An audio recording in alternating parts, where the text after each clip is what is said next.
nous, on a un terreau spécifique, en fait, qui vient notamment du fait qu'on a été un grand empire colonial. Ah, voilà, Comment on y arrive. Comment bah, je On y savais que ça allait t'énerver, tu vois. Salut les amis, c'est Valjean pour le Crayon, on se retrouve pour un nouveau ring. La laïcité. Depuis 1905, elle agite et elle régit tous les conflits entre la religion et l'État, entre les croyants et l'espace public. Certains y voient un refuge aux dérives religieuses, d'autres une attaque à la liberté de culte. C'est en tout cas un des clivages très forts à gauche. Entre l'une, dite républicaine, qui porte la laïcité presque au même titre que d'autres portent une religion, l'autre, dite intersectionnelle, par faute d'un terme plus revendiqué, qui prône un apaisement par une plus grande liberté de l'individu dans ses revendications religieuses et culturelles. Alors, laïcité pour tous et partout, ou liberté pour chacun de vivre sans entrave sa spiritualité, nous recevons aujourd'hui Amine El Khatmi. Bonjour. Bonjour Amine. Tu es président du Printemps républicain. Ce journal, il faut le montrer à ceux qui pensent qu'une arme peut tuer des idées. Face à Pablo Pio Vivien. Vivien. Mais Vivienne, ça me va aussi. Vivien, responsable éditorial du journal Regard. Si on réduit notre consommation de viande, et ben alors on va participer de la lutte contre le réchauffement climatique. Vos débatteurs sont prêts. Votre présentateur est prêt. On se retrouve dans le ring. Vous mentez. Les chiffres parlent d'eux-mêmes. Bah allez-y, je pense à quel chiffre là 70 milliards. N'importe quoi. Je pensais à 1000. C'est pas le concours de la petite blague. Parce que tu veux, j'entends pas. Non, Trouvez ça normal? Ni bien ni pas bien, je suis pas venue là pour avoir des bons ou des mauvais points. que vous le voulez ou non, vous avez une tête d'arabe, vous ressemblez à mon oncle Mahfoud au Maroc. Ah, Monsieur Chambaud, votre adversaire vient de marquer un point, une réaction. Les gens n'ont plein de cul des arabes. On se calme là, merde! Pas possible, c'est pas une cour de récré, merde! Faites la paix!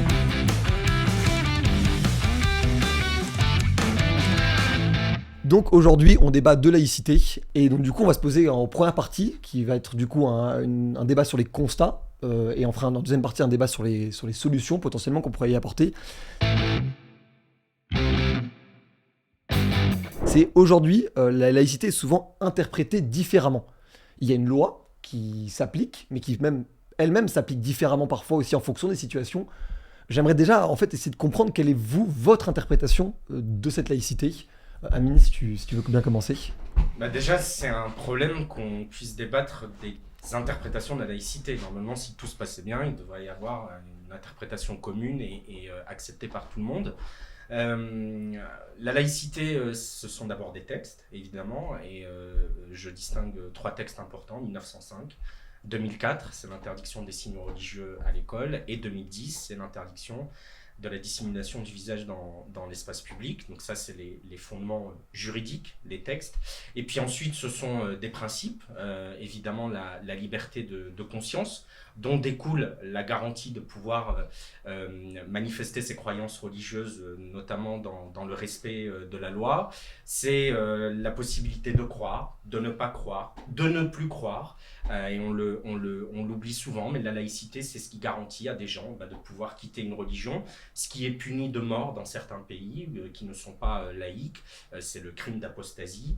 Voilà, c'est aussi la laïcité un projet d'émancipation, à mon avis, au-delà simplement du caractère purement juridique des textes. C'est ce qui permet le respect du droit des femmes et de l'égalité des femmes, parce qu'on sait que, et là pour le coup il n'y a pas forcément d'ailleurs à trier entre les religions, les 3 grandes religions sont plutôt patriarcales, ont plutôt une conception des femmes qui n'est pas l'égale de l'homme, et c'est notamment la laïcité qui permet de corriger ça. C'est évidemment la neutralité de l'État et de ses agents, mais voilà en quelques mots si je devais définir les grandes lignes à mon avis de la laïcité. Et puis un dernier point, c'est aussi le fait qu'on ne doit pas accepter, à mon avis, mais on va en débattre, qu'elle soit adjectivée. Parce qu'on entend trop souvent dans le débat public que la laïcité devrait être ouverte, tolérante, ou qu'elle serait fermée, excluante, une laïcité adjectivée. À mon avis, accoler un adjectif à la laïcité, c'est déjà la dénaturer un peu. Ou même utiliser le terme de laïcard pour définir des gens qui seraient pro. Le terme ou laïcard, anti. il faut quand même rappeler que c'est un terme utilisé par Charles Maurras, donc qui vient de l'extrême droite. Et donc, quand on reprend le vocabulaire de l'extrême droite pour accuser des gens des défenseurs de la laïcité d'être trop radicaux, puisque c'est souvent comme ça que c'est utilisé. Quand on dit laïcard, on dit en gros que les défenseurs de la laïcité seraient des fanatiques, des radicaux. Jusqu'à preuve du contraire, les vrais fanatiques, c'est plutôt des fanatiques religieux que des défenseurs de la laïcité qui n'ont tué personne, jusqu'à preuve du contraire, dans l'histoire récente. Pablo, tu as des divergences avec cette vision? Non, en fait, je trouve que Amine a finalement assez bien posé les termes du débat. Hein. Je ne suis pas bien sûr d'accord avec tout ce qu'il a dit, mais juste peut-être pour le reprendre en donnant un peu, genre moi, ce que je pense. Je pense que la laïcité, en fait, il y a une double définition de la laïcité. La première, c'est qu'en fait, en théorie, c'est la façon en fait dont se voit la France. La France, en théorie, elle se voit comme une société non discriminatoire, où c'est l'État qui assure, comme l'a dit Amine tout à l'heure, une stricte neutralité, une stricte neutralité religieuse. Des agents. Des agents. Pas des citoyens. Exactement. Oui, mais en fait, la façon dont la France se voit, j'ai l'impression que ça va au-delà, en fait, les gens font pas une différence, genre, entre eux. Quand tu leur dis, toi, c'est la définition que t'en donnes, et genre, je la respecte tout à fait, mais quand tu parles à des Français, tu vois, ils disent « Ah bah, neutralité religieuse », et puis ils pensent que c'est comme ça, finalement, que dans l'espace public, les gens devraient aussi se comporter. Genre, ça va plus loin, en fait, que l'État. Mais je te parle d'un sentiment, plus que genre d'une réalité juridique, comme tu l'as rappelé tout à l'heure. Donc, effectivement, il y a cette mais encore une fois, en théorie, tu vois, on pourrait imaginer que en France, on est tout à fait libre de croire ou de ne pas croire, ou comme tu l'as dit Amine, d'arrêter de croire. Donc en fait, on a cette image parce qu'on a la France a cette image parce qu'on a l'impression que grâce à la République et singulièrement grâce à l'éducation et notamment à l'éducation nationale, se dissolveraient en fait les différences entre les différentes foi, entre ceux qui croient et ceux qui ne croient pas, en faveur, et c'est ce qu'a dit Amine aussi tout à l'heure, d'un engagement commun en faveur, vers plutôt les droits, l'émancipation à la fois individuelle et collective, etc. Mais ça, c'est en théorie. Parce que le problème, c'est qu'il y a aussi la pratique, et ou plutôt... Oui, au-delà de la loi, il y aurait ce qui se passe concrètement dans le pays. Non, mais exactement. Et il y a la façon dont, parfois, est utilisée, dont on peut définir la laïcité. Et la laïcité, parfois, force est de constater qu'elle sert de paravent, en fait, pour masquer un certain nombre de réalités, notamment de réalités discriminatoires. Et là, on peut rentrer directement dans le vif du sujet, mais de discriminatoire, notamment aujourd'hui, à l'égard d'une population, d'une population musulmane, de la population musulmane. Et donc, on se cache à la laïcité pour, en fait, attaquer, pour cibler les musulmans et les pointer du doigt et en faire des boucs émissaires dans notre société. Et aussi, on utilise la laïcité pour ne pas voir, en fait, qu'on a énormément de biais et de préjugés racistes, en fait, et qui structurent aujourd'hui notre société française. Et donc, en fait, c'est dans cette double définition-là, à mon avis, que se situent des divergences entre une personne comme Amine et une personne comme moi. C'est-à-dire que moi, j'entends ce que tu dis, Amine, sur la neutralité de l'État, etc., et le rappel des textes, notamment de la loi de 1905, et tu as tout à fait le droit. Mais le problème, c'est que je vois aussi la réalité aujourd'hui de ce que vivent une partie de la population musulmane, et la façon dont systématiquement dans notre société ils sont pointés du doigt, ils sont stigmatisés. On le voit encore avec Éric Zemmour, il y a toute une partie de la droite qui passe leur temps. En fait, mais Éric Zemmour n'est pas la France, en fait. Non, bien sûr. En fait, je dis pas à un moment, les délires d'un homme. T'as tout à fait raison. C'est pas non T'as plus. Tout à fait raison. Et les délires de la droite, d'une partie de la droite dite républicaine, parce que maintenant je mets des gros guillemets parce que je sais plus trop s'ils sont républicains ou s'ils sont complètement zemmourisés, mais il y a une partie quand tu allumes la télé et que tu vois ces gens, tu allumes CNews et que tu vois ces gens qui ont pignon sur rue sur CNews, qui vont sur BFM, qui vont sur LCI, on en parle dans le journal de 20h, etc.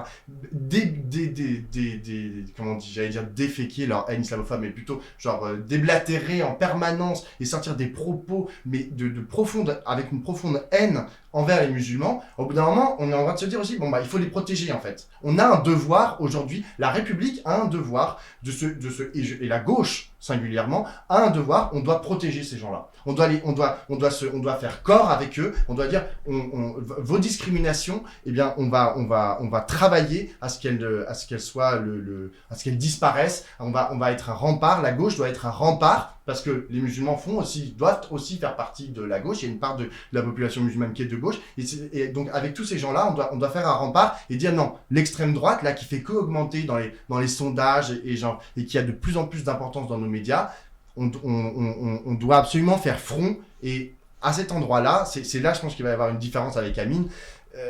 Je sais pas trop toi où te situes, tu vois, lorsqu'il s'agit de dire. Alors je te rassure, je suis pas pour le racisme. Je suis pour la paix dans le monde et voilà. Non, mais spécifiquement la haine anti-musulman. Et puis surtout que j'ai l'impression, et c'est le constat de beaucoup de gens, qu'il y a justement aujourd'hui une gauche fragmentée, notamment sur ce sujet. Oui, alors je veux quand même répondre. Bien sûr, vas-y Amine. Et d'ailleurs, je comprends pas très bien pourquoi on est parti de la laïcité pour finir sur la haine anti-musulman. Parce que je t'ai dit que c'était un paravent pour moi. Non, paravent, peut-être par l'extrême droite, mais au sens de la laïcité. Elle est importante l'extrême droite dans notre pays. D'accord, mais il faut la regarder et comprendre pourquoi elle est importante précisément. Mais le lien me paraît un peu facile. Il y a des individus qui peuvent être victimes de discrimination. À mon avis, d'ailleurs, ce sont davantage des discriminations de classe sociale ou des discriminations en raison d'une appartenance, par exemple, des Maghrébins, que d'une discrimination religieuse. Et d'ailleurs, je te renvoie à la lecture d'un excellent texte de Charb, qui n'est plus là, hélas, dans sa lettre qui s'appelle, le dernier texte qu'il a écrit, qui s'appelle « Lettres aux escrocs de l'islamophobie qui font le jeu des racistes ». Alors, le titre va sûrement te choquer, mais je t'invite vraiment à lire ce livre. Et il dit, mais en fait, il démonte littéralement cette idée qu'un certain nombre de gens seraient discriminés parce qu'ils sont musulmans de manière systématique. Et il dit, prenez un Ahmed et prenez un Philippe qui se serait converti à l'islam. Il s'appelle Philippe, mais il est converti à l'islam. Ils envoient des CV à des entreprises. Devinez lequel des deux aura le plus de réponses. Philippe. Probablement Philippe. Philippe. Mais c'est pas parce... Mais du coup, Philippe est pas discriminé. Oui, mais est-ce que ça donne pas raison à Zemmour sur les prénoms ? Non, parce que moi, je pense pas que lorsqu'il y a une discrimination, il faut changer, c'est au prénom d'être changé. Moi, je pense que c'est la discrimination qu'il faut combattre. Et je l'ai dit à Zemmour dans un débat, et je lui ai cité des exemples. Ahmed Merabé, le fils de Latifa Ibn Ziaten. Je lui ai cité des militaires qui portaient des prénoms comme les miens, tués au Mali, et qui font honneur à la France, et qui ont été tués parce qu'ils étaient policiers, gendarmes, et qu'ils défendaient notre pays. Donc cette histoire de prénom est une absurdité qu'il nous sort à chaque fois qu'un de ses livres sort pour en booster les ventes, et j'ai le sentiment qu'il n'y croit pas lui-même. Mais je pense qu'il faut faire attention à cette idée selon laquelle il y aurait des discriminations systémiques. Il y a des individus qui sont discriminés dans ce pays, c'est insupportable et il faut lutter contre, mais on ne peut pas dire qu'il y a une discrimination systémique. Vas-y. Juste sur le caractère spécifique en fait de discrimination envers les musulmans, il y a eu plusieurs études qui ont été faites ces dernières années. Il y a notamment une étude de l'IFOP qui a été faite en partenariat avec la fondation Jean Jaurès et qui est assez claire en fait sur le fait que les musulmans sont plus discriminés que des gens appartenant à d'autres catégories religieuses ou des gens qui sont non blancs, on va dire des personnes non blanches, mais lorsqu'elles appartiennent spécifiquement, lorsqu'elles ont des signes extérieurs d'appartenance à la religion musulmane, alors elles sont plus discriminées, à la fois pour avoir un logement, à la fois pour avoir un emploi, à la fois dans les services publics aussi. Et juste, tout à l'heure, tu parlais de la question de la classe sociale. Je pense qu'elle est plus importante. Cette étude de l'IFOP en 2019, elle montre aussi très bien que c'est au-delà des classes sociales. C'est-à-dire que même les CSP+, lorsqu'ils sont musulmans et lorsqu'ils sont au travail, ils sont aussi discriminés. Ils subissent aussi des quolibets, des remarques racistes, voire ils n'ont pas accès à certains postes. Enfin, on les empêche en fait pour monter dans la hiérarchie sociale, dans la hiérarchie professionnelle de l'entreprise, précisément juste parce qu'ils sont musulmans et parce qu'ils l'assument sûrement et qu'ils ont des traits extérieurs. Ensuite, il y a une autre étude qui est importante, c'était à la fin des années 2010, il y a eu des groupes, notamment le groupe Casino, qui avait fait des testings. Des testings, ouais. C'était assez éloquent, c'est-à-dire que dès lors qu'il y avait un signe extérieur d'appartenance à la religion musulmane, il y avait entre 2 à 3 fois plus de chances de ne pas obtenir même un entretien d'embauche. C'est-à-dire C'est-à-dire que, alors même qu'il n'y avait aucune raison parfois de leur refuser l'embauche, c'était vraiment des CV équivalents. Et c'était pas une question, pour le coup, c'était pas un Ahmed versus un Philippe. C'était Oui, cet Ahmed. exemple-là est très frappant. Je pense qu'il... Non, mais le Ahmed versus un Philippe, c'est une chose, Ouais. mais genre, la femme voilée, c'est-à-dire qu'elle a un signe extérieur d'appartenance à une religion, et celle qui n'a pas de signe extérieur d'appartenance à une religion, c'est-à-dire qui n'est pas voilée, et ben la femme voilée, elle va pas obtenir genre l'entretien d'embauche, alors qu'elle pourrait avoir un CV tout à fait équivalent à celle qui ne porte pas le voile. Et ça, c'est un problème, à mon sens, qui est systémique dans notre société, qu'il faut... Alors, après, genre, si tu veux rejeter le mot systémique, je pense qu'on peut le faire, enfin, je vois pas trop l'intérêt, enfin, c'est-à-dire que toi, tu me dis, il y a des individus qui sont racistes. Moi, je crois qu'il faut adresser le Mais par exemple, est-ce que tu sais plus que deux actes racistes sur 3 dans ce pays sont à l'encontre des juifs? Est-ce que tu le sais? Je le sais. Donc là, par exemple... Il y a un antisémitisme. Non, mais d'accord. Je pose la question, même naïvement, mais de la kippa aussi. De la kippa, par exemple, dans un entretien d'embauche. Est-ce que deux personnes qui postuleraient à un entretien d'embauche, l'une avec une kippa, l'autre sans Non, mais le kippa, problème de la kippa, en fait, c'est pas l'entretien d'embauche, c'est que les gens ne la portent plus dans la rue parce qu'ils ont peur de se faire casser la gueule, en fait. Voilà, ça c'est une réalité. Hein, donc, et je vais... Et tu serais pour qu'on porte ces signes ostentatoires de religion dans l'espace public? Oui, c'est pas interdit. Enfin, moi, je suis pas pour l'interdiction des signes religieux dans l'espace public. Je pose la question. C'est une absurdité sans nom qui est portée par Monsieur Ciotti, qui se réveille chaque matin en se demandant qu'est-ce qu'il va faire pour être encore plus à la droite que Zemmour et Le Pen.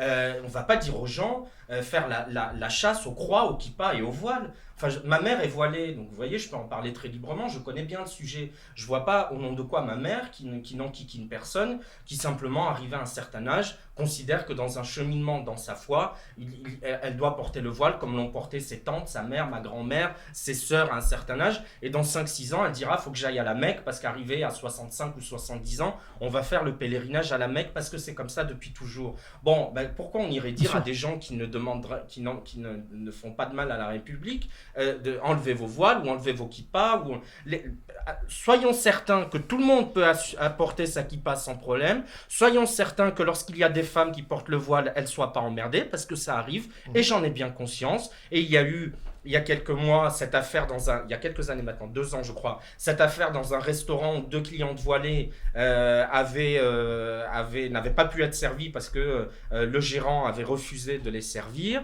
Assurons-nous et travaillons pour que les gens vivent mieux, vivent dignement, puissent avoir un boulot, ne soient pas victimes de discrimination à l'emploi, au logement, mais allons pas créer des débats inutiles sur peut-on porter le voile dans l'espace public ou non. Enfin, c'est absurde.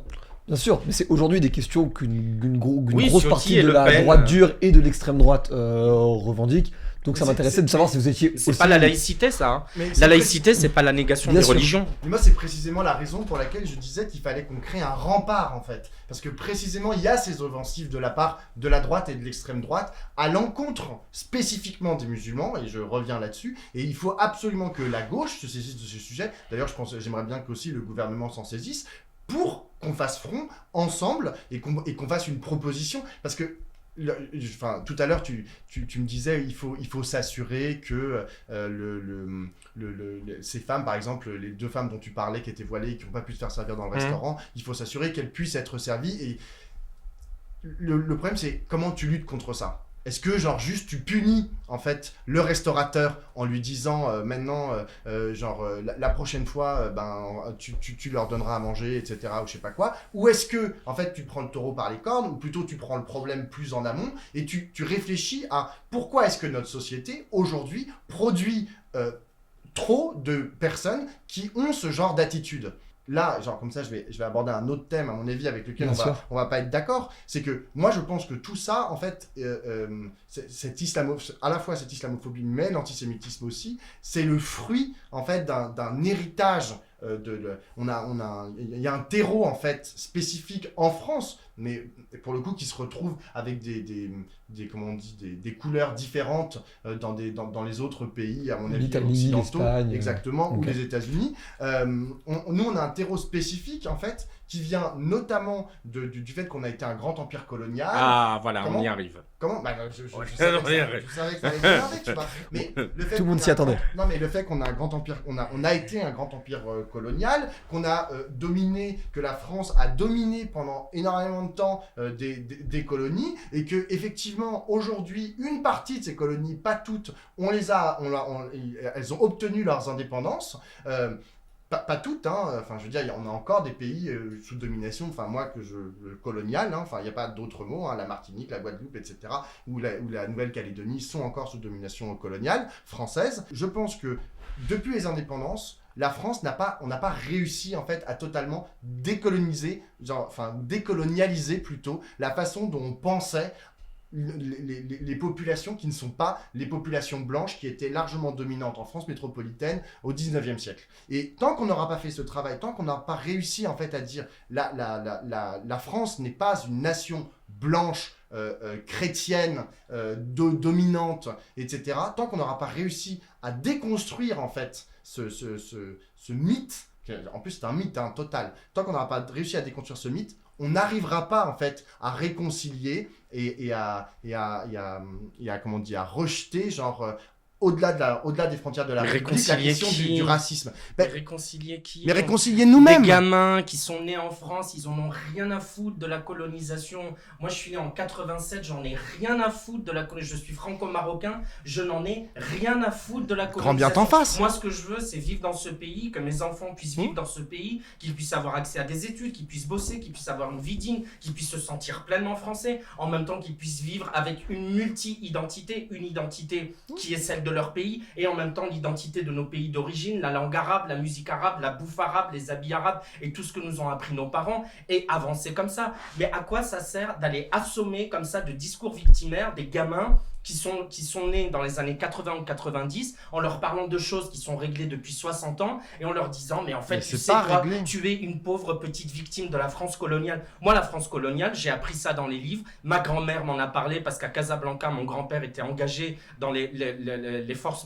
royales. Lorsque Mohamed V a été exilé à Madagascar, mon grand-père est rentré dans la résistance, et donc ils ont fait péter des bombes, etc. Donc quand j'étais gamin, je trouvais ça fascinant que ma grand-mère m'explique comment, quand papy partait dans les réunions contre les Français, elle gardait mes tantes et ma mère, et qu'elle cachait des armes, etc. Donc ça, c'est bien pour les histoires familiales, c'est bien pour élever des consciences, c'est bien pour comprendre l'histoire, mais ça permet pas d'avancer dans la vie. Moi, ce que je veux dire à des gamins qui sont nés en France, c'est pas leur parler du passé colonial de pays en plus dont ils ne je termine, de pays dont ils ne connaissent rien. La plupart des petits Marocains, des petits Algériens, des petits Tunisiens, franco-algériens, marocains, tunisiens, ils ont mis les pieds 3 fois, 4 fois dans leur pays d'origine. En plus, en vacances, on est le pacha, tout le monde est content de te voir, tu passes 2 semaines, tu as l'impression que c'est le paradis, tu reviens en France. Ce qu'il faut leur dire, c'est bosser. On va vous aider. S'il y a des discriminations, on va vous aider à lutter contre. Si vous ne trouvez pas de boulot, on va vous aider à trouver. Vous vivez dans des banlieues pourries, on va vous aider à vous en sortir, parce que personne ne rêve de vivre en banlieue, à part ceux qui n'y vivent pas et qui voient ça de loin comme si c'était la jungle. Mais on ne va pas continuer à assommer des gamins en leur disant « Oh là là, pauvre victime de la France coloniale ». On n'en a plus rien à foutre de la France coloniale. Non, mais en fait, que toi, t'aies réussi, effectivement, je parle pas à cautériser cette fracture. Je parle de ceux qui n'ont pas encore réussi. Et je veux qu'ils réussissent. Et justement, moi, je sais que je suis trop lent, je parlerai moins sur d'autres sujets. Mais j'en ai marre des gens comme Omar Sy, j'en ai marre de gens qui ont réussi, qui souvent sont partis vivre aux États-Unis dans des méga baraques, qui sont des stars du foot, des stars de ciné, une Camélia Jordana qui est pleine de fric parce qu'elle est talentueuse et que c'est une excellente chanteuse, des gens qui sont une Rokhaya Diallo qui s'est mise à l'abri, elle gagne du fric, elle fait des livres, elle fait des conférences, elle est habillée par Gucci, par je sais pas qui, elle passe son temps dans les défilés. Eux, ils sont sortis, et moi-même, je m'en suis sorti d'une certaine manière, je suis sorti de ma banlieue, je vis à Paris, je gagne bien ma vie, donc nous, c'est pas le sujet, mais tous ceux qui nous regardent là, qui sont encore à Clichy, qui sont encore à Trappes, qui sont encore à la Reine Jeanne dans ma banlieue d'Avignon, qui ont 15, 16, 17 ans, et qui se disent, bah c'est un peu dur pour moi en France, c'est un peu dur parce que j'ai une gueule qui semble pas ressembler à la norme, j'ai un nom qui est pas qu'on me fait comprendre que c'est pas le bon nom, que c'est pas la bonne religion. Ce qu'il faut leur dire, c'est battez-vous et vous allez y arriver et on va vous réussir. Mais quelqu'un qui se plaint, si tu viens toi par derrière lui dire bah oui mon pauvre, et puis en plus, t'as vu ta tête, mais si, et en plus le passé colonial, c'est horrible, mais on s'en fout Pablo du passé colonial, c'est terminé. Mais en fait, laisse ça dans les livres d'histoire. Je ne comprends pas en fait pourquoi tu as autant de mal en fait à considérer que cet héritage colonial fait aussi que, précisément, les jeunes de banlieue dont tu parles, tu vois, ils sont héritiers, en fait, de cet état de fait, en fait, qui a été l'état de fait de la France pendant 150 ans. Et aujourd'hui, s'ils vivent dans des pseudo-ghettos, tu vois, à la périphérie des villes, des ghettos, exactement, dans des ghettos à la périphérie des villes, des ghettos pauvres, et genre que les populations sont largement précarisées, parce que c'est ça qu'on n'a pas dit tout à l'heure, mais genre dans la population musulmane, il y a énormément de cette population musulmane, une majorité, c'est dans l'étude de 2019 de l'IFOP, en fait, qui sont plutôt dans les catégories populaires, et qui vivent dans ces périphéries. Pourquoi est-ce que tu nies le fait que c'est précisément parce qu'ils sont arrivés entre 1930 et 1900, on va dire 80 en France, c'est précisément parce qu'on les a ghettoisés à ce moment-là, qu'aujourd'hui, ils sont toujours dans ces quartiers-là. Donc il y a eu une faillite en fait de la République à un moment donné. Il y a eu une faillite parce que genre ils n'ont pas été pleinement intégrés dans la réalité du système. Moi par exemple, je suis blanc, en fait je suis issu de l'immigration espagnole, mais je suis blanc, tu vois, et donc j'ai pas du tout les mêmes problèmes, et je suis bourgeois, c'est-à-dire je suis né dans les quartiers bourgeois. Pourquoi est-ce que moi, et autour de moi, j'étais que avec des bourgeois, je suis né dans un quartier avec que des bourgeois, etc. Pourquoi est-ce qu'on s'en est tous sortis ? Pourquoi est-ce que quand on se dit on s'en est tous sortis, je dis pas que ma vie est mieux et largement meilleure que celle de celui qui est né à Kishizuba ou je ne sais quoi, mais il s'avère que moi j'ai aucun problème avec ma vie, avec matériel on va dire, c'est-à-dire que je gagne ma vie, j'ai fait des études, tout va bien en fait. J'ai jamais eu de contrôle aux faciès, d'ailleurs j'ai jamais été contrôlé quoi que ce soit, jamais par la police, on m'a jamais contrôlé mon identité, ce qui est quand même un souci. Et lorsque je parle en fait avec quelqu'un précisément qui est une personne non blanche, tu vois, et qui vient de Kishizuba, lui, il a souvent pas de perspective, il n'a pas fait beaucoup d'études, il n'a pas beaucoup de perspectives de travail, il se fait contrôler une fois par jour ou une fois par semaine non, pas par la police. jour, arrête. Non, j'exagère. D'ailleurs, je ne saurais pas te dire les chiffres, mais en tout cas, ils se font contrôler très fréquemment par la police, et je me dis, mais merde, comment c'est possible en fait que notre société ait produit qu'il y ait des aussi grandes différences dans notre société entre moi et tous mes amis, et systématiquement les personnes racisées que je croise. On ne peut pas accepter cet état de fait, et je reviens à la question coloniale, c'est-à-dire que je pense que notre héritage colonial, on n'a pas réussi en fait à le déconstruire. J'aimerais qu'on fasse une petite mi-temps, une petite pause où vous racontez chacun une anecdote hors contestation du débatteur, où en fait vous nous racontez pourquoi ce sujet de la laïcité et des dérives religieuses est si importante à vos yeux. Cette anecdote est complètement personnelle, elle n'a pas vocation à justifier quoi que ce soit, mais elle peut permettre aussi aux gens qui nous regardent de comprendre pourquoi c'est des sujets sur lesquels vous vous exprimez et qui sont importants à vos yeux. Pablo, si tu veux commencer. Non, moi l'expérience que je voulais partager, c'est l'expérience d'une marche, donc la marche contre l'islamophobie qui a eu lieu le 10 novembre 2019. De nombreuses femmes voilées qui demandent qu'on respecte leur choix.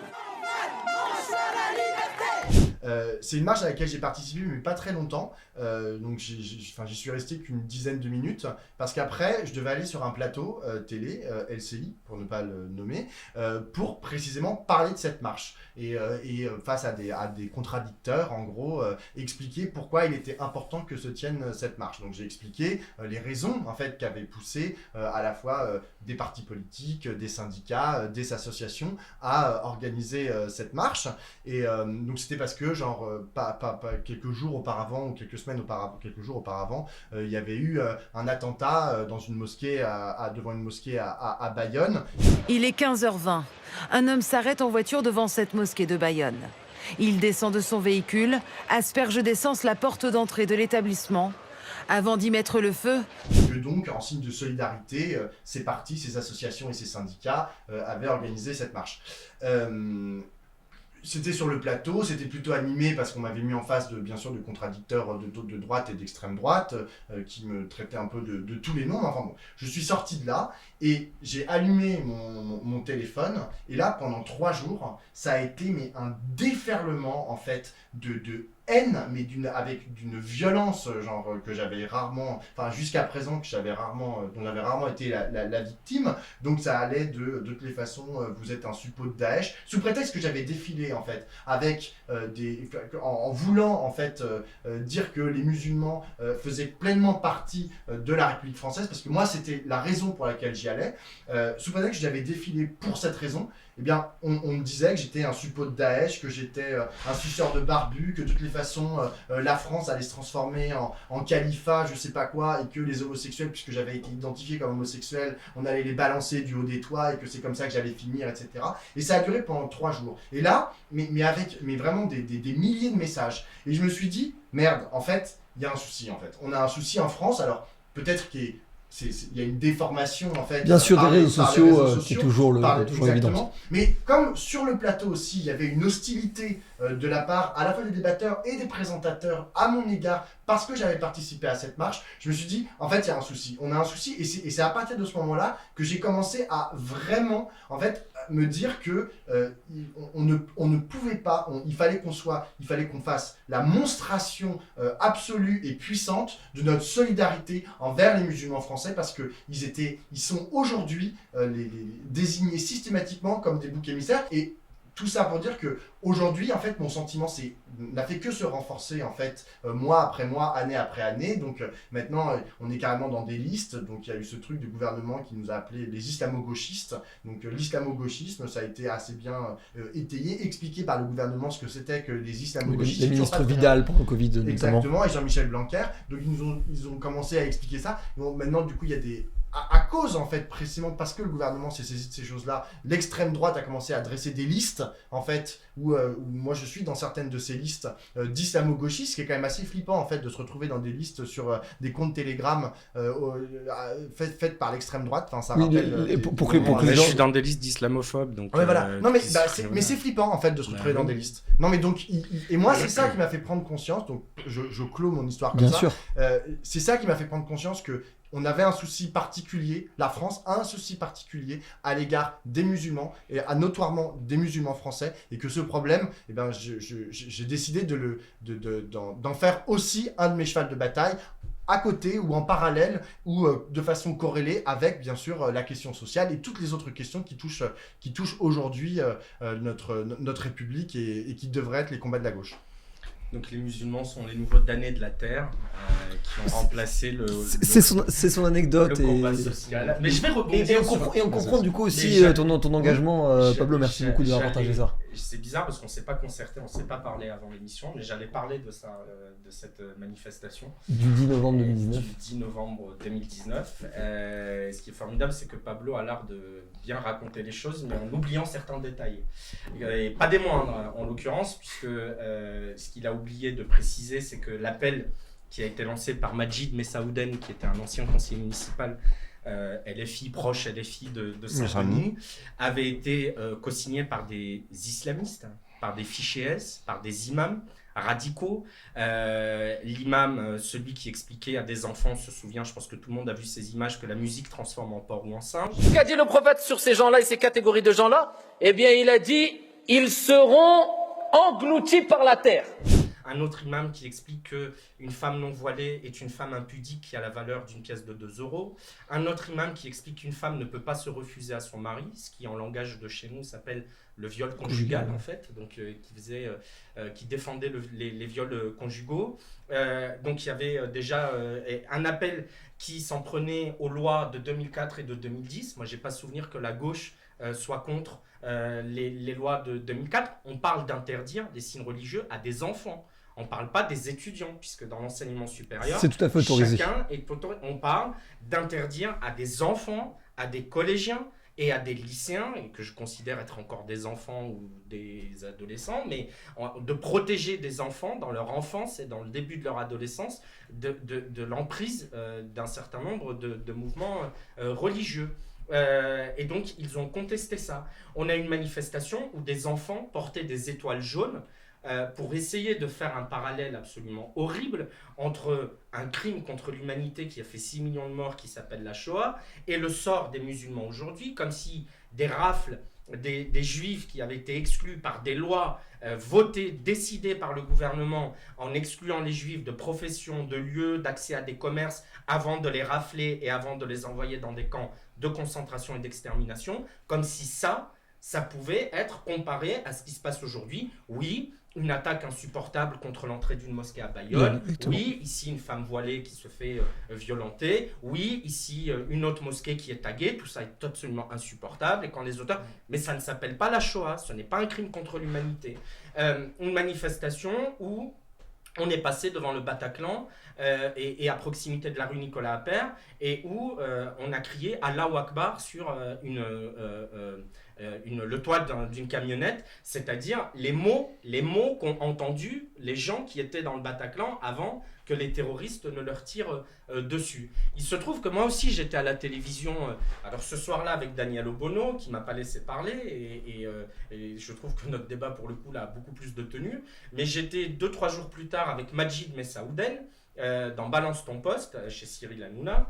Nous ne serions pas là à avoir ces débats si vous n'aviez pas choisi de défiler avec un certain nombre de gens qui, pour le moins, et pour utiliser un terme modéré, sont problématiques. Et je dis à Majid Messaouden, mais enfin quand même, c'est vous qui avez organisé cet appel, on ne défile pas avec des islamistes et on ne défile pas, on ne fait pas porter des enfants à des étoiles jaunes.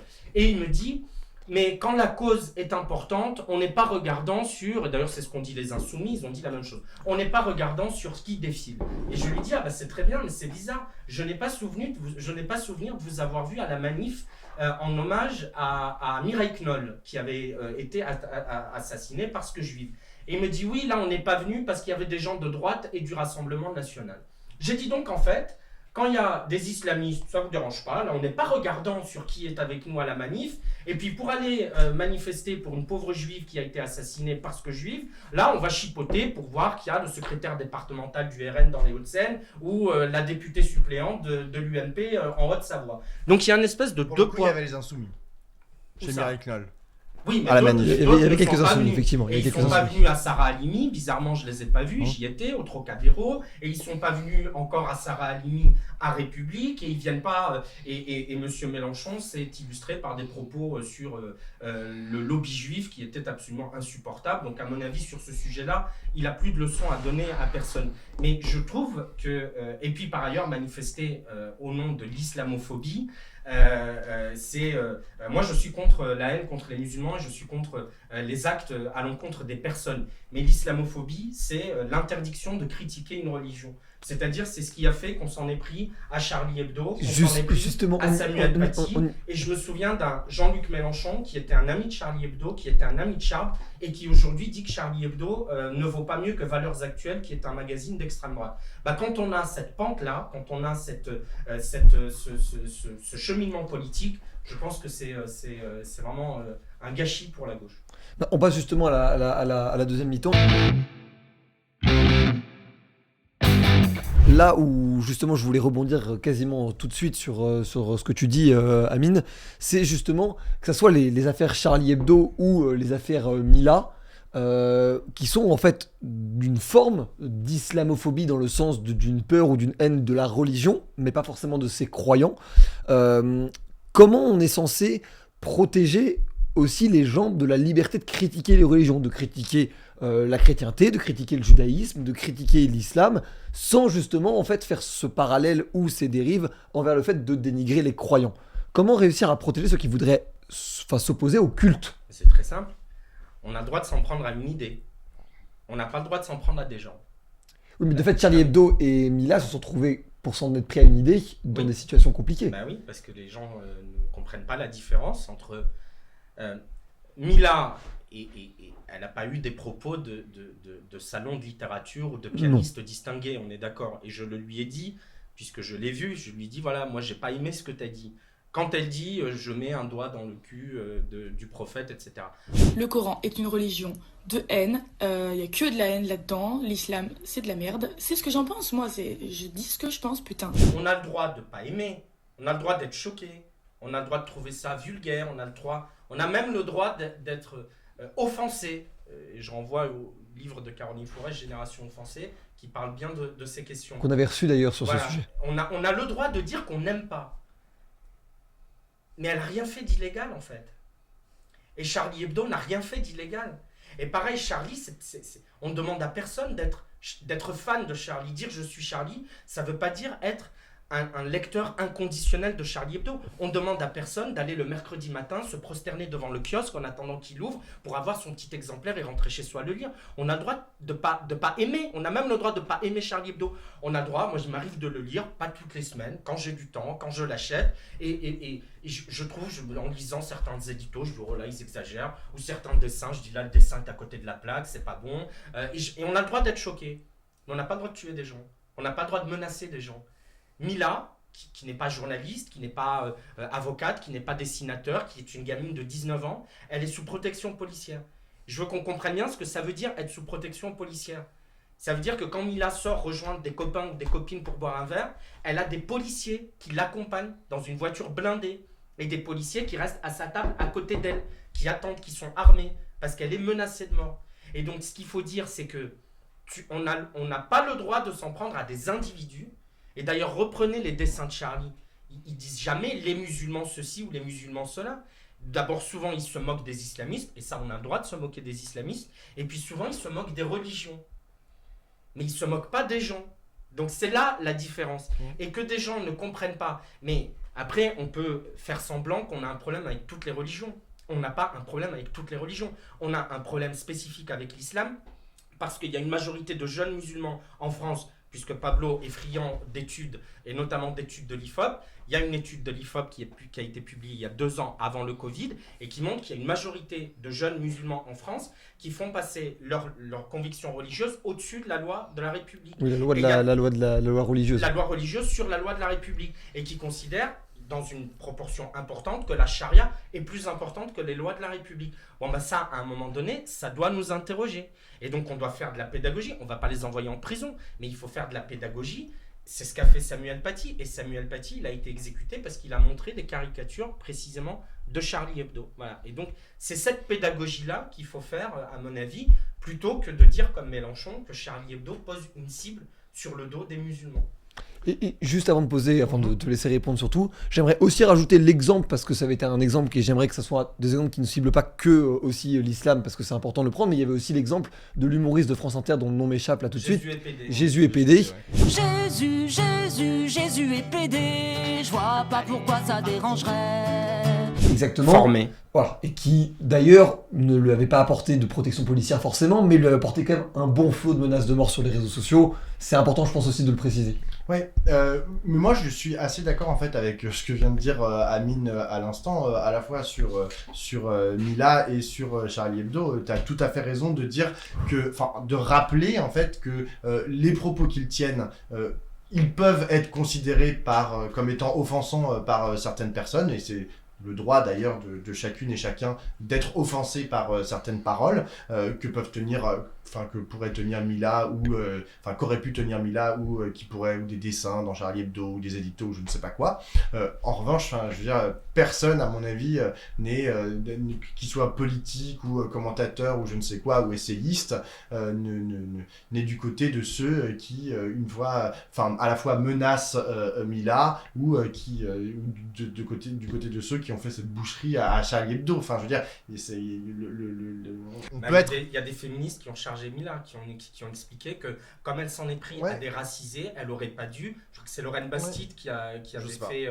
En tout cas, il y a eu des féministes, il y a eu plusieurs féministes importantes qui ont dit, mais comme elle s'en prend à des racisés qui sont déjà victimes de discrimination, elle aurait pas dû dire ça. Je suis désolé. Par rapport à Mila et par rapport à Charlie Hebdo, en fait, le problème est derrière la récupération politique. Et à mon sens, à la fois le journal Charlie Hebdo et la jeune personne qui est Mila, ils en sont les victimes en fait de cette récupération politique. Récupération politique, en fait, ils se trouvent pris, notamment Mila, qui est quand même, je rappelle, une adolescente. C'est même pas une jeune femme, c'était une adolescente au moment des faits. C'est devenu un peu un totem. Comment ? C'est devenu un peu un totem. C'est devenu un totem de l'extrême droite, de conflits en fait entre d'un côté des gens qui voulaient défendre les musulmans, de l'autre côté une espèce de droite ultra radicalisée qui a commencé à dire on est génération Mila ou je ne sais quoi. Et le truc a été monté en épingle et et vraiment, et en fait, tu as eu assez raison de rappeler, Mila, c'est une adolescente, en fait. Elle n'a pas à être sous protection judiciaire.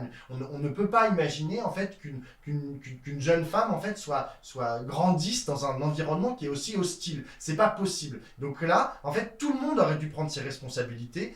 À mon avis, la droite, comme une partie de la gauche, et dire, maintenant, on arrête d'en parler. En fait, on va arrêter de parler de Mila, on va arrêter d'en faire un totem. Et moi, mais là c'est genre ma lecture, hein, c'est que je pense qu'elle a d'abord été instrumentalisée par la droite. La droite l'a utilisée, tu auras le droit de pas être d'accord, hein, mais la droite l'a utilisée. Quand je dis la droite, c'est genre la partie des gens en fait qui voulaient taper, qui veulent utiliser les musulmans comme des boucs émissaires dans notre société à des fins stratégiques et politiques. Ils ont commencé à utiliser Mila pour dire voilà, on va en faire notre porte-étendard, on va tous se mettre derrière elle, on va expliquer que elle est le symptôme en fait d'une communauté musulmane qui pète un plomb. Et c'est ce qu'ils ont fait. Et je trouve que, hélas, ils ont réussi. Ils ont réussi en fait parce qu'ils ont poussé le truc genre tellement loin qu'aujourd'hui on est dans une situation qui paraît totalement indémerdable, alors que encore une fois on parle d'une vie ou d'une tranche de vie d'une jeune adolescente qui est complètement gâchée. Et je trouve ça hyper problématique. Donc il faut que tout redescende. Faut que la pression redescende, faut que le champignon redescende pour qu'on puisse genre avoir des discussions genre sereines, surtout lorsqu'il s'agit là en l'espèce à la fois pour Charlie Hebdo d'un journal et pour Mila d'une jeune adolescente. Après, genre par rapport à ce que dit Jean-Luc Mélenchon qui compare Charlie Hebdo à Valeurs Actuelles, t'as parlé de la lente dérive de Jean-Luc Mélenchon, mais on peut aussi imaginer que le Charlie Hebdo en fait qu'a connu Jean-Luc Mélenchon lorsqu'il était plus jeune n'est pas le même que le Charlie Hebdo d'aujourd'hui. En quoi ? Jean-Luc Mélenchon, non mais je suis en train d'essayer de t'expliquer que tu me dis Jean-Luc Mélenchon a changé. Mais pourquoi Charlie Hebdo n'aurait pas pu changer aussi, tu vois? Non mais moi je peux te dire en quoi Mélenchon a changé, mais... Il aurait pu dire un jour, bon bah voilà, je suis en accord avec la ligne éditoriale de Charlie Hebdo. Aujourd'hui on est en 2021, bah il décide de plus être en accord avec la ligne éditoriale de Charlie Hebdo. Il décide de comparer ça à Valeurs Actuelles. Pourquoi c'est un problème? Pourquoi toi tu considères ça comme un affront? Et dire absolu, que Charlie quoi. Pose une cible sur le dos des musulmans, tu vois pas le problème? Il a le droit de le considérer, tu vois. Il a le droit de dire, alors là on a un souci. Qui a pensé ça? Qui pensait exactement la même chose? Les frères Kouachi. Ils pensaient exactement la même chose. Ils sont exactement, au mot près. Mais... Ils pensaient que Charlie Hebdo ciblait les musulmans. Et que les dessins de Charb, ou que les dessins du journal danois qui ont été repris en une de Charlie Hebdo, qui a été le seul à les reprendre à l'époque, au moment où ils avaient demandé qu'ils soient publiés. Les islamistes qui disaient, ils ont publié des dessins qui ciblent les musulmans et qui se moquent du prophète des musulmans. Et donc, quelle est la différence, si ce n'est une différence de moyens et d'action? Évidemment, Jean-Luc Mélenchon n'est pas un terroriste, et Jean-Luc Mélenchon... C'est quand même important. Non mais je le dis... Mais la différence de moyens... Mais quand le message est le même, je vois pas de différence. Sauf qu'il y a des cerveaux malades qui comprennent pas et qui donc prennent des kalachnikovs, et lui qui est intelligent et qui voit le mot. Et par ailleurs, Jean-Luc Mélenchon, c'est pas n'importe qui. Il est d'autant moins pardonnable que lui, il a prononcé l'éloge funèbre de Charb. Il a prononcé l'éloge funèbre de Charb. Et il sait pourquoi Charb a été tué. Il sait que Charb et ses amis ont été tués parce que des islamistes leur ont reproché de cibler les musulmans. Et donc, lorsque 5 ans plus tard, parce que lui a changé, parce que lui, il était un laïc, et aujourd'hui, Ouria Boutelja, qu'est-ce qu'elle dit de Mélenchon? Elle dit c'est notre butin. Elle dit on a gagné Mélenchon. Elle dit c'est une victoire pour nous parce qu'avant c'était un laïcard et maintenant il parle comme nous. C'est Ouria Boutelja qui dit dans une vidéo qu'on a postée il y a 2 jours. Bon, bah ça veut dire que ce changement-là, lorsque passer de défenseur de la laïcité à parler comme les Kouachi, je pense qu'à un moment, je ne sais pas si Charlie Hebdo a changé, je sais en tout cas que Mélenchon, lui, a trahi ses combats sur la laïcité et la liberté d'expression. Alors, j'ai encore 2 questions avant de conclure ce débat, mais j'en ai une plutôt rapide, mais qui serait du coup, pour rejoindre ce que tu disais, comment la gauche peut réussir à se rassembler ou au moins à apaiser les tensions sur ces sujets justement de laïcité, parce que je crois que c'est fondamentalement un des sujets les plus clivants à gauche. Bah déjà, genre en arrêtant d'imaginer que Jean-Luc Mélenchon tient les mêmes propos, en fait comparer genre les propos de Jean-Luc Mélenchon à ceux des frères Kouachi, je pense que c'est un énorme problème. Non. Parce que, non mais tu l'as dit toi-même en fait, c'est pas les mêmes moyens, je sais même pas où est-ce que tu as vu que les frères Kouachi en fait avaient développé ce genre d'idée. Pourquoi ils ont tué Charlie? Non mais attends, la question c'est où est-ce que t'as lu les propos des frères Kouachi? Non mais d'accord, mais pourquoi ils ont tué? Non mais d'accord, donc on arrête d'en parler. Non, arrête pas d'en parler, c'est très grave. Ça sert à rien. Parce que pourquoi ils sont pas descendus dans une fédération de pêcheurs ou de chasseurs, ils sont allés chez Charlie. Qu'est-ce qu'ils reprochaient? Non mais en fait, et ils l'ont dit, Pablo. Mais ce sont des faits. En sortant du bâtiment, qu'est-ce qu'ils crient, Kouachi? Qu'est-ce qu'il crie, Saïd Kouachi? Qu'est-ce qu'il crie? Tu te souviens ou pas? Non. Tu te souviens pas? On a vengé le prophète Mohammed. C'est ce qu'il crie dans la rue Nicolas Appert. Et on l'a vengé de quoi, le prophète Mohammed? On a vengé des dessins. Mais bien sûr, mais c'est des fous. Ils les ont pas tués par hasard. Mais c'est des fous. Et d'ailleurs. Mais c'est des fous. Et donc.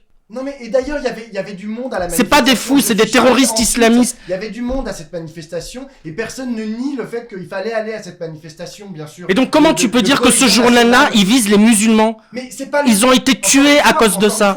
On n'est pas dans le même. C'est pas le même journal à cette époque-là et aujourd'hui. Ah, le même de 2015 et 2020, c'est pas le même. Exactement. Il s'est passé du temps. D'accord. Tu m'expliqueras la différence. Mais en fait, au bout d'un moment. De ligne éditoriale, par exemple. Aujourd'hui, on est dans un moment en fait de crispation identitaire autour d'une foultitude de questions, dont la question religieuse est l'une des colonnes vertébrales.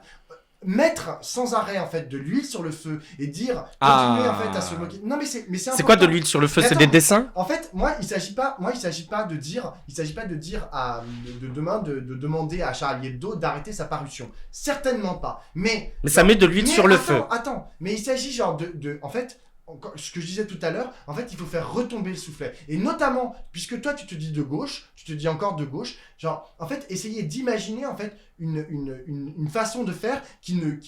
Apaisé. Mais oui, mais c'est pour hyper pas choquer important. les islamistes, c'est ça? Mais pas les islamistes. Mais si. Mais non, mais c'est pas que... Mais parce que ça ne choque pas que les islamistes. Et alors, je m'en fous. Je m'en fous que des croyants soient choqués, j'en ai rien à foutre. Je m'en fous. Mais si tu veux, c'est quoi?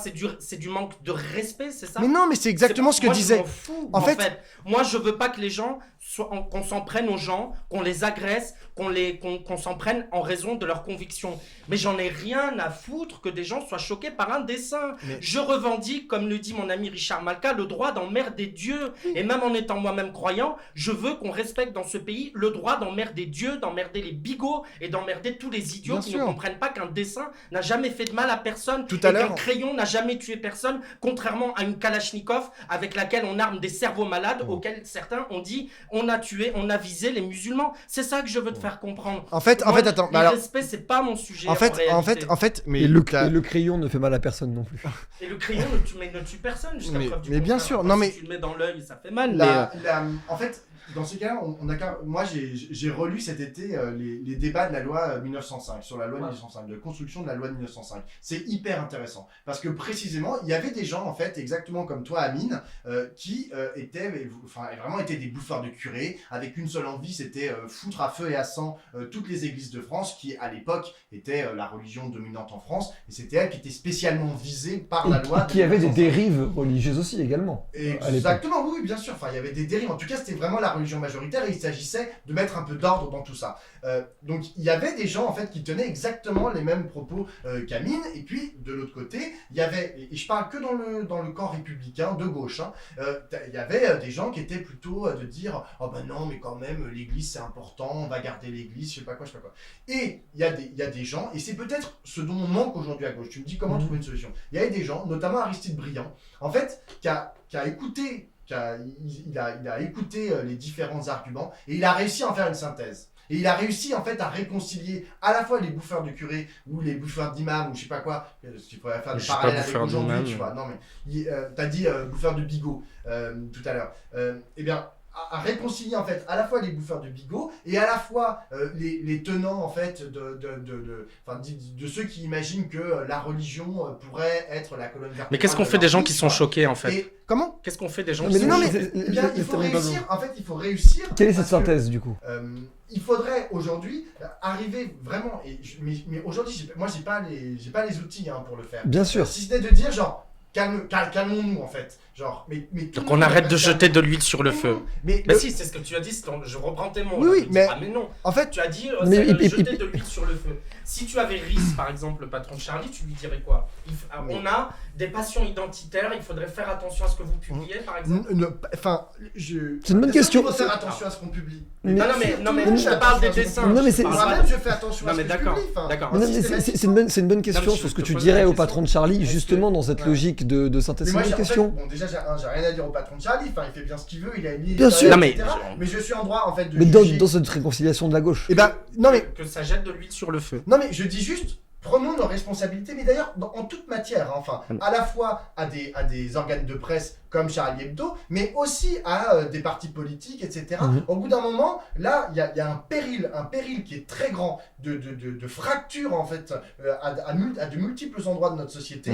Je dis, genre, en fait, faisons retomber le soufflet et réfléchissons à apaisons. genre, mais oui, et apaisons. Et Donc apaisons. on arrête. Et on Qu'est-ce arrête qu'on fait quoi? Les dessins, par exemple. Qu'est-ce Mais- qu'on fait? Est-ce que non, mais lève pas les yeux au ciel. Mais- C'est une vraie question. Ouais. Les enseignants, les collègues de Samuel Paty, certains très minoritaires, fort heureusement, qui ont dit après coup ou avant, il aurait pas dû parce qu'on montre pas des dessins comme ça à des enfants et ça choque, etc. Qu'est-ce qu'on dit? Il aurait pas dû montrer des caricatures? En fait, la question, elle est toujours, à mon sens, dans le dialogue. Elle n'est pas dans l'interdiction. Jamais, il ne s'agit absolument pas d'interdire qui que ce soit, ni de dessiner absolument ce qu'ils veulent, ni de montrer Des caricatures lorsqu'on a un encore. professeur, une caricature. Le sujet n'est pas là. Le sujet, il est plutôt de discuter avec les gens qui dessinent ce genre de caricature et de dire genre est-ce que tu trouves ça hyper pertinent? Si la personne me dit oui, moi je trouve ça hyper pertinent et que genre au bout de je sais pas X années de dialogue, genre il me dit bah non et moi j'ai toujours envie de publier ce type de dessin, il n'y a aucun problème, bien sûr qu'il a le droit de le publier et dans le journal qu'il veut et de diffuser son journal. Et est-ce Mais que par contre, Regard, il faut qu'on est-ce dise- que il faut qu'on Regard dise- aurait mais publié des caricatures par exemple J'en sais rien moi, enfin Non, mais c'est pas je- mon sujet, enfin nous on publie pas de ce genre de choses. D'ailleurs on en a publié des caricatures, on a fait un truc avec, et d'ailleurs ça nous a, c'est un des tweets qu'on a fait avec Regard qui nous a valu le plus de retweets, c'était un tweet sur Charlie Hebdo précisément, où il y avait des tombes, et oui je vois bien voilà tu vois le tweet, le dessin c'était une caricature.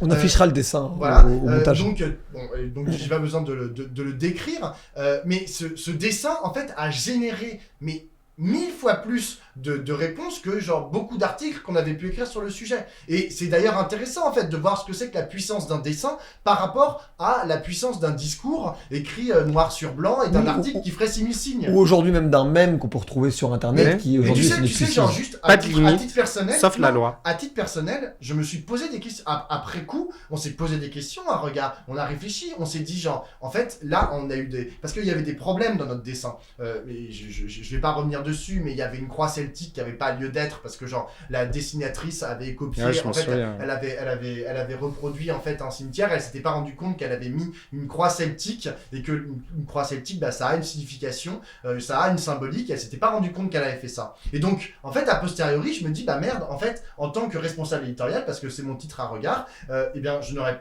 dû faire plus attention à ce que j'ai publié. Mais j'ai pas dit genre oh je m'en ai rien à foutre, moi je publie n'importe quoi. Bah non, moi je publie pas n'importe quoi dans mon journal. Personne ne publie n'importe quoi. Mais ce que j'aimerais, c'est qu'il puisse à nouveau y avoir un dialogue en fait entre tous ces endroits de la gauche où on a tous un peu on a des choses très différentes à dire, tu vois, qu'on ait un dialogue constructif et qu'après, si chacun veut tenir sur ses positions, mais il y a aucun problème. Mais encore une fois, on est dans un moment, il y a un contexte politico-social qui, à mon sens, avec la montée d'extrême droite, enfin je veux dire, on a les élections présidentielles dans Mais quel quelques mois. rapport avec Charlie et les dessins, la montée Mais- de l'extrême droite? Mais la montée de l'extrême droite, écoute leurs discours, Mais les qui discours qui tiennent à l'égard des musulmans, tu vois, Et par alors, exemple. on parle mais de c'est d'une dessin, mais je m'en violence. fous. Mais non, mais justement, il faut arrêter de s'en foutre. Mais On si, ne mais- peut pas, tu peux pas dire, ah bah non, genre, il y a une majorité de gens qui Mais en veulent plus- voter pour des gens qui, genre, mettent, pour le coup, qui tiennent les musulmans comme des boucs émissaires d'absolument tous les maux de la société, et genre, j'en ai rien à fiche. Bah non, tu peux pas tenir ce genre de Mais discours. en plus, ton discours, il est d'un paternalisme absolument incroyable parce qu'il présuppose que les musulmans seraient les seuls dans ce pays qui seraient imperméables à l'humour. C'est-à-dire que eux, ils ont pas d'humour, les musulmans. Alors, on peut se moquer des nains, des roux, des juifs, des cathos, des gays, de tout le monde. Et Charlie se moque et il n'a quasiment jamais de problème quand il se moque de ces gens-là. Mais les seuls dont on considère par avance que oh, mais quand même, il y a déjà de l'islamophobie, il y a déjà du racisme, il faut faire attention à pas les froisser, ils vont pas comprendre, ils sont susceptibles, c'est les musulmans. Mais tu sais, les musulmans, ils comprennent les dessins, il n'y a pas de problème. Les seuls qui ont du mal avec les dessins, c'est les islamistes, c'est pas les musulmans. Moi, ma mère, quand je lui montre certains dessins de Charlie, elle trouve ça rigolo, et puis il y en a d'autres, elle me dit, oh, c'est vulgaire, machin, on voit des gens nus parce qu'elle aime pas voir ça. Et puis, mais les musulmans sont comme les autres, en fait. Je vois pas pourquoi tu isoles cette catégorie de la population. En fait, on en fait un sujet politique. Non, parce qu'on en fait c'est un toi sujet qui fais le lien en disant la montée de l'extrême droite. Comme l'extrême droite tient des discours anti-musulmans, du coup, en face, il faut qu'on fasse attention à pas publier des dessins qui soient pas. J'ai pas dit qu'on fasse attention. Si, tu as dit faire attention. On fait attention à tout ce qu'on publie. C'est tout. Mais tu cites les musulmans, tu cites pas les autres. Mais je cite les autres aussi. Il faut attention, les nains, on va choquer les nains, donc il faut pas caricaturer Mimimati parce qu'on va avoir les nains sur le dos. Tu le dis jamais. Oui, on va le rapport. On va s'arrêter là pour ce débat. Si je peux juste terminer là-dessus, il y a aujourd'hui beaucoup d'autres types de dessins et d'autres types de profils de gens qui s'offusquent de différents dessins et de différentes caricatures et humours. Voilà, même si c'était pas le sujet, parce qu'aujourd'hui c'est le sujet religieux de la laïcité. Merci beaucoup Amine, c'était un vrai plaisir de t'avoir reçu dans ce débat. Merci beaucoup Pablo, merci d'avoir gardé aussi le sourire et de la bienveillance l'un envers l'autre. C'est un débat je pense qui intéressera beaucoup de monde. On se retrouve la semaine prochaine pour le débrief. C'était Amine, Pablo et Valorant pour le Crayon. Ciao. Cette émission du Crayon est maintenant terminée. Je compte sur vous pour vous abonner, pour liker la vidéo, pour nous donner aussi votre avis en commentaire. C'est très important de savoir ce que vous en pensez. N'hésitez pas à débattre, évidemment dans le respect. On se retrouve très bientôt pour de nouvelles vidéos. C'était Valorant. Ciao.